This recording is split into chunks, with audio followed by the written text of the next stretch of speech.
ఓం శ్రీ గురుభ్యో నమ. శ్రీమాత్రే నమ. ఈరోజు విజయవాడ ఇంద్రకీలాద్రి మీదకి వెళ్ళినప్పుడు గర్భగుడిలో అమ్మవారికి ఎదురుగా బయటకు వచ్చి చూసినప్పుడు ఒక చెట్టు కింద ఒక చిన్న అమ్మవారు ఉంటుంది. ఆ అమ్మవారు అపరాజితాదేవి అమ్మవారు. ఆ అమ్మవారి మహిమాన్వితమైన విశేషాలు ఇప్పుడు మనం చెప్పుకుందాం. అపరాజితాదేవి అమ్మవారు విజయవాడ ఇంద్రకీలాద్రి మీదకు వెళ్ళినప్పుడు గర్భగుడిలో అమ్మవారికి ఎదురుగా బయటకు వచ్చి చూసినప్పుడు ఒక చెట్టు కింద క్షేత్రపాలకుడైన ఆంజనేయ స్వామి ఉంటారు. ఆ స్వామికి వెనకాల చిన్న అమ్మవారి విగ్రహం ఉంటుంది. ఆ అమ్మవారే అపరాజితాదేవి అమ్మవారు. చాలామందికి ఈ అమ్మవారి శక్తి గురించి తెలియదు. చాలామంది అక్కడ కుంకుమ పసుపు ప్యాకెట్లు అమ్మవారి ముందుకు విసురుతూ ఉంటారు. కానీ ఈ అమ్మవారు చాలా శక్తివంతమైనటువంటి మూర్తి. మనం ఈరోజు ఆ అమ్మవారి గురించి తెలుసుకుందాం. జీవితంలో మనం ఎన్నో సాధించాలనుకుంటాం, కానీ మానవ ప్రయత్నం కొన్నిసార్లు విఫలమవుతూ ఉంటుంది. విధికి తలవంచాల్సినటువంటి పరిస్థితి ఏర్పడుతుంది. ఎంత కష్టపడినా సరే మనకు ఏదో దైవ సహాయం కావాలి, లేకపోతే ఈ కార్యం జరగదు అని అనిపిస్తూ ఉంటుంది. అలాంటి పరిస్థితుల్లో ఈ అపరాజితాదేవి అమ్మవారిని ప్రార్థిస్తే విజయం కలుగుతుంది. మన జీవితాన్ని ముందుకు సాగించాలంటే ముందు పిల్లలు బాగా చదవాలి, అందులో పిల్లల విజయాన్ని సాధించాలి. పెరిగి పెద్దయ్యాక ఉద్యోగంలో విజయాన్ని సాధించాలి, వివాహంలో విజయాన్ని సాధించాలి. తర్వాత మళ్ళీ వారి పిల్లలు, వారి భవిష్యత్తు, ఇలా అన్నింటిలోనూ విజయం అనేది అవసరం అవుతుంది. ఈ విజయం క్రమానుసారంగా మనకు అనుగ్రహించేదే అపరాజిత తల్లి. ఇంతకీ ఈ తల్లి ఎక్కడి నుంచి వచ్చారు అని అనుకుంటే, చండీ సప్తశతి ఉంది కదా. చండీ సప్తశతి చాలా మహిమాన్వితమైనటువంటిది, మహాశక్తివంతమైనటువంటిది. తర్వాత నేను చండీ సప్తశతి గురించి తర్వాత వివరిస్తాను. అందులో ఒక చోట దేవతలు వెళ్ళి అమ్మవారి జయం కోసం ప్రార్థిస్తే అప్పుడు అమ్మవారు ప్రత్యక్షమవుతారు. అమ్మవారు ప్రత్యక్షమై ఆ ప్రత్యక్షమైన రూపమే ఈ అపరాజితాదేవి అమ్మవారు. చండీ సప్తశతిలోనే ఒకచోట అపరాజితాదేవి మంత్రాలు కూడా ఉంటాయి. ఈ మంత్రాలు ప్రతి ఒక్కరూ మన పిల్లలతో సహా అందరూ నేర్చుకోవలసినటువంటి మంత్రాలు. ఇందులో నేర్చుకోవాల్సినటువంటి స్తోత్రాన్ని మరి మీ ముందుకి ఇచ్చాను. మళ్ళీ కూడా ఇక్కడ కూడా పెడతాను. అపరాజితాదేవి స్తోత్రం. నమో దేవ్యై మహాదేవ్యై శివాయై సతతం నమః.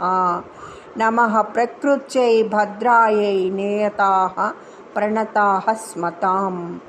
రౌద్రాయై నమో నిత్యాయై గౌర్యై ధాత్ర్యై నమో నమః.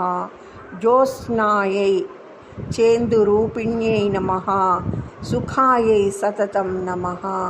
కళ్యాణ్యై ప్రణతా వృద్ధై సిద్ధై కుర్మో నమో నమః. నైరుత్యై భూభృతాం లక్ష్మై శర్వాణ్యై తే నమో నమః. దుర్గాయై దుర్గపారాయై సారాయై సర్వకారిణ్యై ఖ్యాత్యై తథైవ కృష్ణాయై ధూమ్రాయై సతతం నమః. అతి సౌమ్యాతిరౌద్రాయై నతాస్తత్సై నమో నమః. నమో జగత్ప్రతిష్ఠాయై దేవ్యై కృచ్యై నమో నమః. యా దేవీ సర్వభూతేషు విష్ణుమాయేతి శబ్దితా నమస్తస్యై నమస్తస్యై నమస్తస్యై నమో నమః. యా దేవీ సర్వభూతేషు చైతన్యేత్యభిధీయతే నమస్తస్యై నమస్తస్యై నమస్తస్యై నమో నమః. యా దేవీ సర్వభూతేషు బుద్ధిరూపేణ సంస్థితా నమస్తస్యై నమస్తస్యై నమస్తస్యై నమో నమః. యా దేవీ సర్వభూతేషు నిద్రారూపేణ సంస్థితా నమస్తస్యై నమస్తస్యై నమస్తస్యై నమో నమః. या देवी सर्वभूतेषु क्षुधारूपेण संस्थिता नमस्तस्यै नमस्तस्यै नमस्तस्यै नमो नमः। या देवी सर्वभूतेषु छायारूपेण संस्थिता नमस्तस्यै नमस्तस्यै नमस्तस्यै नमो नमः। या देवी सर्वभूतेषु शक्तिरूपेण संस्थिता नमस्तस्यै नमस्तस्यै नमस्तस्यै नमो नमः। या देवी सर्वभूतेषु तृष्णारूपेण संस्थिता नमस्तस्यै नमस्तस्यै नमस्तस्यै नमो नमः। या देवी सर्वभूतेषु शान्तिरूपेण संस्थिता नमस्तस्यै नमस्तस्यै नमस्तस्यै नमो नमः। या देवी सर्वभूतेषु ज्योतिरूपेण संस्थिता नमस्तस्यै नमस्तस्यै नमस्तस्यै नमो नमः। या देवी सर्वभूतेषु लज्जारूपेण संस्थिता नमस्तस्यै नमस्तस्यै नमस्तस्यै नमो नमः। या देवी सर्वभूतेषु शान्तिरूपेण नमस्तस्यै नमस्तस्यै नमस्तस्यै नमो नमः।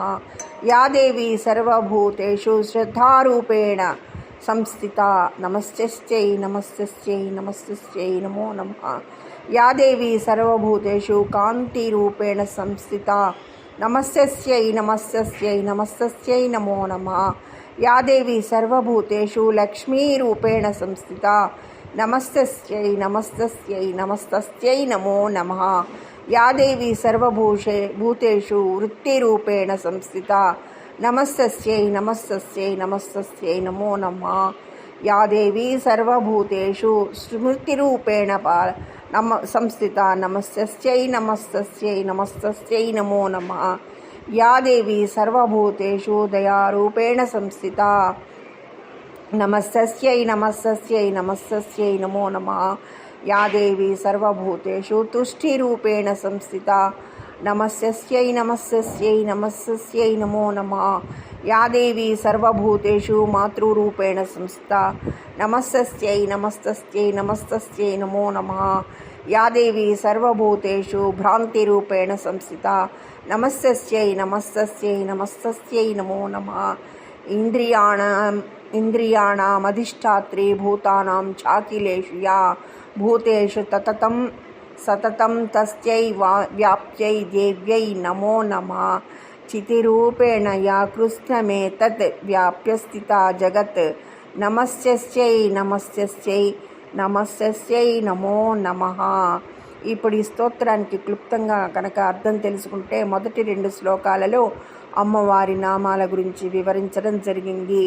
దేవి, మహాదేవి, ప్రకృతి, నిత్య, గౌరీ ఇలాగ మీరు చదువుతూ ఉంటే మీకు అర్థమవుతుంది. 4వ శ్లోకంలో దుర్గాయై దుర్గపారాయై అన్నారు.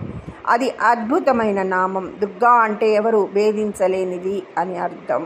అంటే ఈ అపరాజితాదేవిని ప్రార్థిస్తే మన చుట్టూ ఒక దుర్గాన్ని కట్టేస్తుందన్నమాట. ఇక ఎవ్వరూ అందులోకి చొరబడలేరు. దుర్గపారాయై అంటే దుర్గమమైన పరిస్థితి నుంచి, సంకటమైనటువంటి పరిస్థితి నుంచి తేలికగా దాటవేస్తుంది. శ్రీమాత్రే నమః, శ్రీమాత్రే నమః, శ్రీమాత్రే నమః. దుర్గాయై నమో నమః.